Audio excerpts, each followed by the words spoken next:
Hello everyone, दृष्टि IAS के previous paper PT special की इस नई वीडियो में आप सभी का एक बार फिर से बहुत बहुत स्वागत है। वीडियो की शुरुआत करते हैं पहले प्रश्न से। सवाल है, मुगल भारत के संदर्भ में जागीरदार और जमींदार के बीच क्या अंतर है या है। पहला कथन है, जागीरदारों के पास न्यायिक और पुलिस दायित्वों के एवज में भूमि आवंटनों का अधिकार होता था, जबकि जमींदारों के पास राजस्व अधिकार होते थे तथा उन पर राजस्व उगाही को छोड़कर अन्य कोई दायित्व पूरा करने की बाध्यता नहीं होती थी। दूसरा कथन है, जागीरदारों को किए गए भूमि आवंटन वंशानुगत होते थे और जमींदारों के राजस्व अधिकार वंशानुगत नहीं होते थे। नीचे दिए गए कूट का प्रयोग कर सही उत्तर चुनिए। केवल एक, केवल दो, एक और दो दोनों, ना तो एक ना ही दो। तो प्रश्न का सही उत्तर है डी, यानी कि ना तो एक ना ही दो। आइए इसके बारे में थोड़ा डिटेल में बात करते हैं। मुगल कालीन भारत में जागीरदारों को वेतन के एवज में भूमि आवंटन यानी राजस्व क्षेत्र किया जाता था। इसके अतिरिक्त जागीरदारों को किया गया भूमि आवंटन भी वंशानुगत नहीं होता था, बल्कि यह समय समय पर हस्तांतरित होता रहता था। वहीं दूसरी ओर जमींदारों के राजस्व अधिकार वंशानुगत होते थे। इस प्रकार कथन एक व दो दोनों गलत हैं, अतः विकल्प डी सही उत्तर होगा। बात करते हैं अगले प्रश्न पर। चार्टर एक्ट 1813 के संबंध में निम्नलिखित कथनों पर विचार कीजिए। पहला कथन है, इसने भारत में ईस्ट इंडिया कंपनी के व्यापार एकाधिपत्य को चाय का व्यापार तथा चीन के साथ व्यापार को छोड़कर समाप्त कर दिया। इसने कंपनी के द्वारा अधिकार में लिए गए भारतीय राज्य क्षेत्रों पर ब्रिटिश राज यानी क्राउन की संप्रभुता को सुदृढ़ कर दिया। अगला कथन है, भारत का राजस्व अब ब्रिटिश संसद के नियंत्रण में आ गया था। उपर्युक्त में से कौन सा कथन सही है।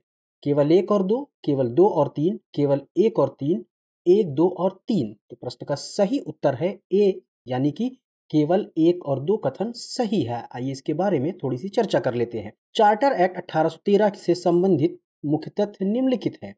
इस एक्ट के द्वारा कंपनी का भारतीय व्यापार पर एकाधिकार समाप्त कर दिया गया। यद्यपि उसके चीन के साथ व्यापार तथा चाय के व्यापार पर एकाधिकार बना रहा। इस एक्ट से कंपनी द्वारा अधिकार में लिए गए राज्य क्षेत्रों पर ब्रिटिश राज यानी क्राउन की संप्रभुता सुदृढ़ हो गई।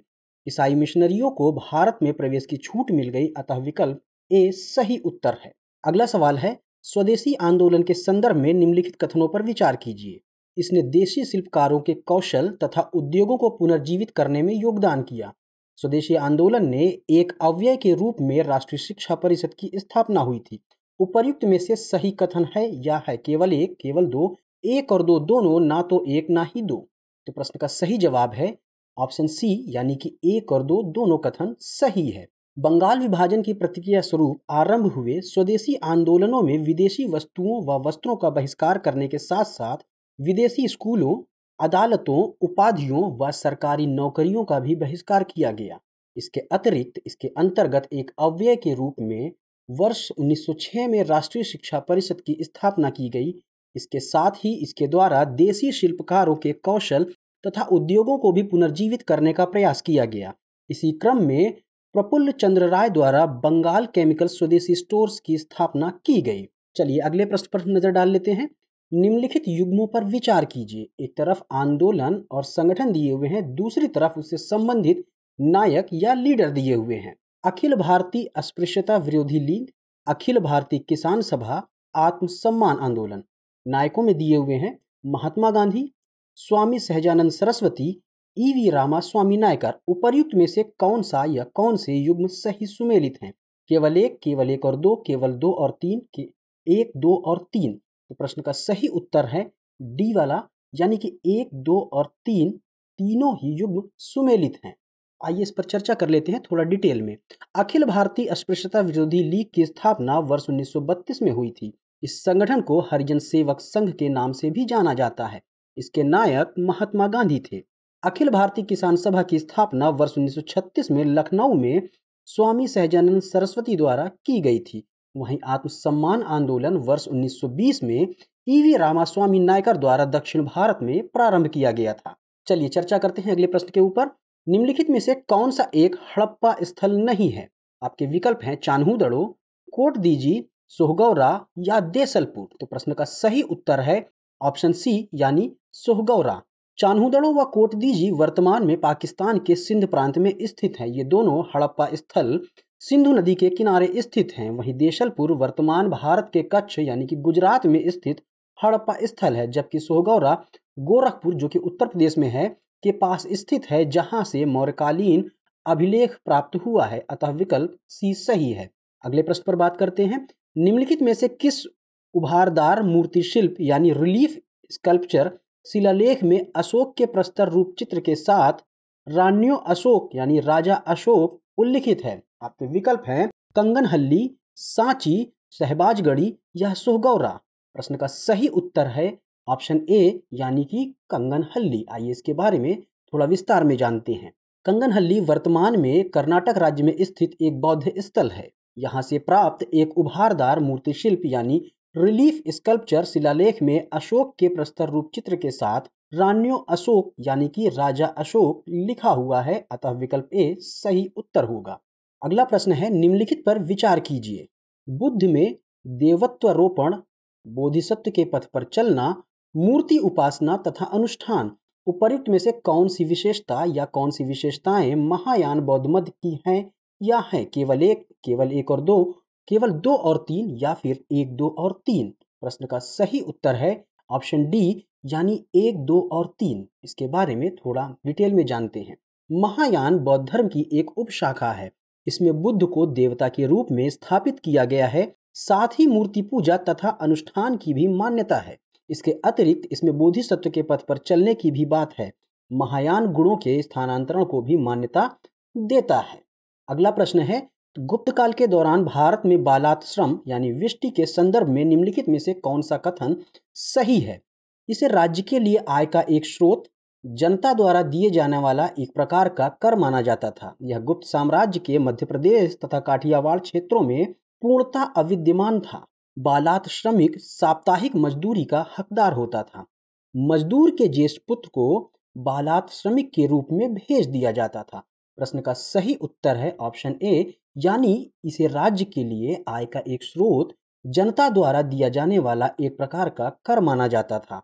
एक्सप्लेन सेक्शन की अगर बात करें तो इसके अंतर्गत गुप्त काल के दौरान भारत में बालाश्रम यानी विष्टि सामान्यतः राज्य के लिए एक आय का स्रोत तथा जनता द्वारा दिए जाने वाला एक प्रकार का कर माना जाता था। अतः प्रश्न का उत्तर ऑप्शन ए सही होगा।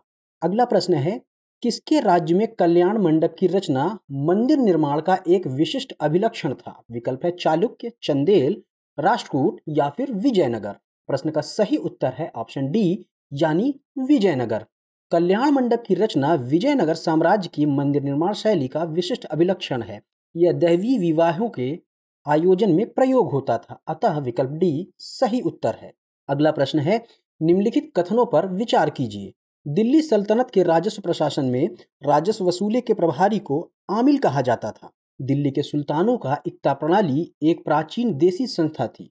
मीर बख्शी का पद दिल्ली के खलजी सुल्तानों के शासनकाल में अस्तित्व में आया। उपर्युक्त में से कौन सा या कौन से कथन सही है या सही है? केवल एक और 2, केवल 3 या फिर 1, 2 और 3? प्रश्न का सही उत्तर है ऑप्शन ए यानी कि केवल 1। आइए इसके बारे में थोड़ा डिटेल में जानते हैं।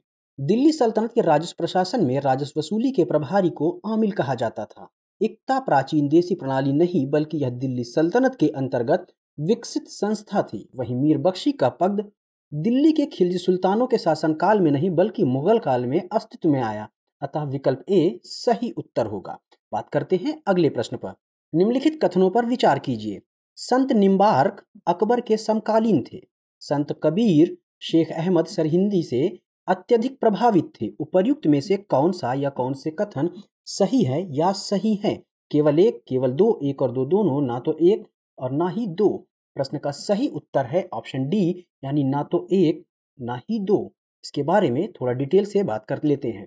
संत निम्बार्क कृष्ण भक्ति धारा से संबंधित थे। इनका जन्म 13वीं शताब्दी में हुआ था, जबकि अकबर का जन्म 16वीं शताब्दी में हुआ था। द्वैताद्वैतवाद संत निम्बार्क का प्रमुख मत है। वहीं संत कबीर जो लोदी सुल्तान सिकंदर लोदी के समकालीन थे, ये अपने गुरु रामानंद से अत्यधिक प्रभावित थे। कबीर हिंदू मुस्लिम एकता के प्रबल समर्थक थे। इस प्रकार इस प्रश्न के दोनों कथन गलत हैं। अतः विकल्प डी सही उत्तर है। अगले प्रश्न को देखते हैं। सवाल है, भारत में ब्रिटिश औपनिवेशिक शासन के संदर्भ में निम्नलिखित कथनों पर विचार कीजिए। महात्मा गांधी गिरमिटिया यानी इंडेंचर्ड लेबर प्रणाली के उन्मूलन में सहायक थे। लॉर्ड चेम्सफोर्ड की वॉर कॉन्फ्रेंस में महात्मा गांधी ने विश्व युद्ध के लिए भारतीयों की भर्ती से संबंधित प्रस्ताव का समर्थन नहीं किया था। भारत के लोगों द्वारा नमक कानून तोड़े जाने के परिणाम स्वरूप औपनिवेशिक शासकों द्वारा भारतीय राष्ट्रीय कांग्रेस को अवैध घोषित कर दिया गया था। उपर्युक्त में से कौन से कथन सही हैं? केवल 1 और 2, केवल 1 और 3, केवल 2 और 3 या फिर 1, 2 और 3? प्रश्न का सही उत्तर है ऑप्शन बी, यानी केवल 1 और 3। आइए एक्सप्लेन सेक्शन से इसके बारे में थोड़ा विस्तार से जानते हैं। भारत में ब्रिटिश औपनिवेशिक शासन के अंतर्गत दांडी मार्च के दौरान मार्च 1930 में नमक कानून तोड़े जाने के परिणाम स्वरूप ब्रिटिश शासकों द्वारा भारतीय राष्ट्रीय कांग्रेस को अवैध घोषित कर दिया गया था, जबकि भारत की स्वायत्तता की शर्त पर गांधी जी ने प्रथम विश्व युद्ध के दौरान ब्रिटिश सेना में भारतीयों की भर्ती के प्रस्ताव का समर्थन किया था। महात्मा गांधी गिरमिटिया इंडेंचर्ड लेबर प्रणाली के उन्मूलन में मददगार थे, अतः विकल्प बी सही है क्योंकि कथन 2 गलत है।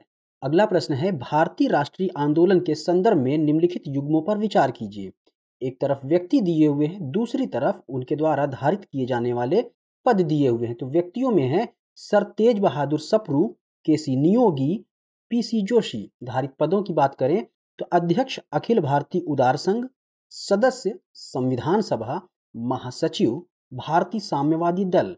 आपको बताना है कि उपर्युक्त में से कौन सा या कौन से युग्म सही सुमेलित हैं या हैं केवल 1 और 2, केवल 3 या फिर 1, 2 और 3। प्रश्न का सही जवाब है ऑप्शन डी, यानी कि 1, 2 और 3 सही सुमेलित हैं। आइए थोड़ा सा डिटेल में भी बात कर लेते हैं। सर तेज बहादुर सप्रू अखिल भारतीय उदार संघ से संबंधित थे। केसी नियोगी संविधान सभा के सदस्य पश्चिम बंगाल से के साथ साथ वर्ष 1951 में गठित पहले वित्त आयोग के अध्यक्ष थे।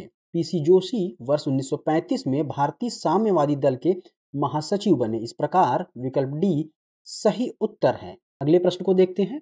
मियां तानसेन के संदर्भ में निम्नलिखित में से कौन सा कथन सही नहीं है? सम्राट अकबर द्वारा इन्हें दी गई उपाधि तानसेन थी। तानसेन ने हिंदू देवी देवताओं से संबंधित ध्रुपदों की रचना की। तानसेन ने अपने संरक्षकों से संबंधित गानों की रचना की। तानसेन ने अनेक रागों की मौलिक रचना की। प्रश्न का सही उत्तर है ऑप्शन ए, यानी सम्राट अकबर द्वारा इन्हें दी गई उपाधि तानसेन थी। आइए थोड़ा सा तानसेन के बारे में भी जान लेते हैं। तानसेन अकबर के 9 रत्नों में से एक थे। ये मुगल दरबार के प्रमुख संगीतकार थे। इन्होंने हिंदू देवी देवताओं से संबंधित ध्रुपदों की रचना करने के साथ साथ अनेक रागों की भी मौलिक रचना की। इसके अतिरिक्त इन्होंने अपने संरक्षकों से संबंधित गानों की भी रचना की। इन्हें तानसेन की उपाधि अकबर से नहीं बल्कि एक स्थानीय राजा रामचंद्र से प्राप्त हुई थी, अतः विकल्प ए सही उत्तर होगा। चलिए आगे चलते हैं। इनमें से किस मुगल सम्राट ने सचित्र पांडुलिपियों से ध्यान हटाकर चित्राधार यानी एल्बम और व्यक्तिक रूप चित्रों पर अधिक जोर दिया? हुमायूं, अकबर, जहांगीर या फिर शाहजहां? प्रश्न का सही उत्तर है ऑप्शन सी, यानी कि जहांगीर। इसके बारे में थोड़ा डिटेल से जानते हैं। मुगल कालीन चित्रकला के अंतर्गत जहांगीर के काल में सचित्र पांडुलिपियों के स्थान पर व्यक्ति चित्र व चित्राधार यानी एल्बम शैली पर ज्यादा जोर दिया जाने लगा। इसके अतिरिक्त अलंकृत हाशिए का विकास तथा प्रकृति का अधिक सजीव और बारीक चित्रण जहांगीर कालीन चित्रकला की विशेषता है। तो आज के एपिसोड में बस इतना ही। मिलते हैं अगले एपिसोड में, लेकिन कमेंट सेक्शन में जरूर बताएं कि हमारी आज की वीडियो आप सभी को कैसी लगी। हमें आपकी प्रतिक्रिया का इंतजार रहेगा। तब तक के लिए शुक्रिया।